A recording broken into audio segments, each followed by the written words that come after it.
Assalamualaikum warahmatullahi wabarakatuh. Kami dari kelompok 4 akan mempresentasikan hasil diskusi kami dengan tema perencanaan SDM.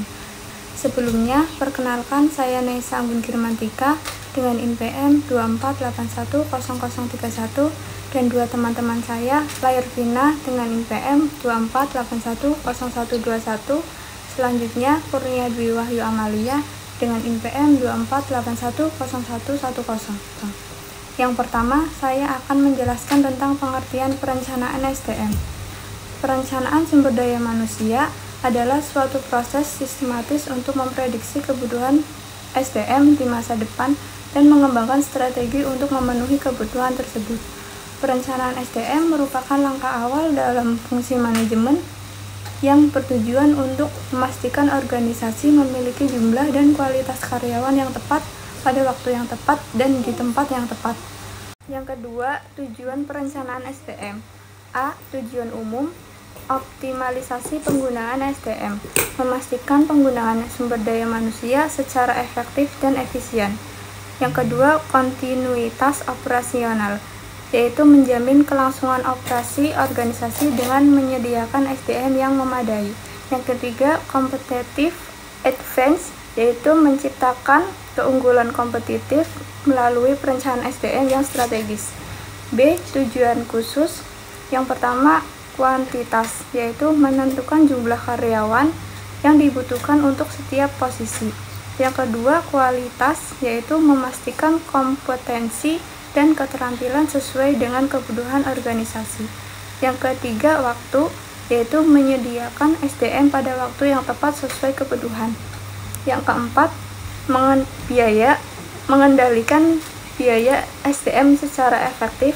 Yang kelima, lokasi, yaitu menempatkan SDM di lokasi yang tepat sesuai kebutuhan operasional.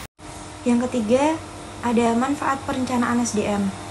Manfaat perencanaan SDM bagi organisasi yang pertama ada efisiensi operasional, yaitu mengurangi pemborosan dan meningkatkan produktivitas.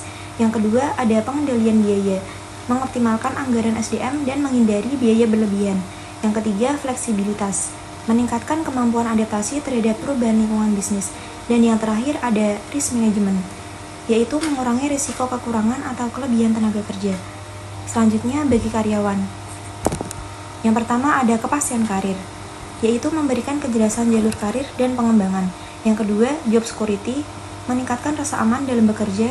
Yang ketiga, ada pengembangan kompetensi, yaitu peluang pelatihan dan pengembangan keterampilan.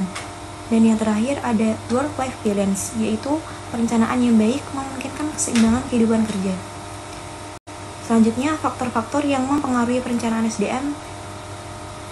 Ada faktor internal. Yang pertama, strategi organisasi, meliputi visi, misi, dan tujuan jangka panjang perusahaan. Yang kedua, struktur organisasi, meliputi hierarki dan pembagian tugas dalam organisasi. Yang ketiga, budaya organisasi, nilai-nilai dan norma yang berlaku dalam perusahaan. Yang keempat, kondisi keuangan, kemampuan finansial untuk mendukung rencana SDM. Yang terakhir ada teknologi, tingkat otomasi dan digitalisasi proses bisnis.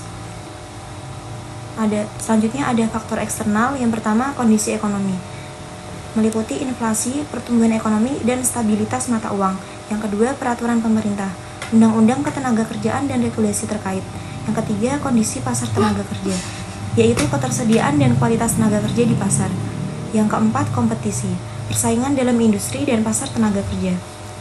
Yang kelima ada perubahan sosial, meliputi demografi, gaya hidup, dan preferensi generasi. Dan yang terakhir ada perkembangan teknologi, yaitu inovasi yang mempengaruhi kebutuhan SDM. Selanjutnya ada jenis-jenis perencanaan SDM. Yang pertama, perencanaan strategis SDM. Perencanaan jangka panjang yang berfokus pada penyesuaian kebutuhan SDM dengan tujuan strategis organisasi. Ini melibatkan analisis kebutuhan tenaga kerja di masa depan sesuai dengan visi dan misi perusahaan. Yang kedua, perencanaan taktis SDM. Jenis perencanaan yang lebih rinci dan berfokus pada langkah-langkah konkret untuk mencapai tujuan yang ditetapkan dalam perencanaan strategis. Biasanya mencakup penentuan sumber daya, waktu, dan tindakan yang harus diambil. Yang ketiga, perencanaan operasional SDM. Fokus pada kegiatan harian dan jangka pendek yang berkaitan dengan pengelolaan SDM agar operasional perusahaan berjalan efektif dan efisien. Ini termasuk pengorganisasian sumber daya dan penjadwalan aktivitas SDM. Dan yang terakhir ada perencanaan proyek SDM. Perencanaan yang bersifat khusus untuk kebutuhan SDM dalam pelaksanaan proyek tertentu, menyesuaikan dengan durasi dan kebutuhan proyek tersebut. Tantangan dalam perencanaan SDM. Yang pertama, tantangan internal, perubahan strategi, adaptasi terhadap perubahan arah strategis, keterbatasan data, kualitas dan ketersediaan data untuk perencanaan, resistance to change, penolakan terhadap perubahan dari karyawan, budget constraint, keterbatasan anggaran untuk implementasi rencana. Yang kedua adalah tantangan eksternal, volatilitas ekonomi, ketidakpastian kondisi ekonomi global dan lokal, perubahan teknologi, disruption teknologi yang cepat, regulasi, perubahan peraturan yang mempengaruhi kebijakan SDM, war for talent, persaingan ketat dalam mendapatkan talenta terbaik. Jadi kesimpulannya, perencanaan SDM merupakan fondasi penting dalam manajemen sumber daya manusia yang efektif.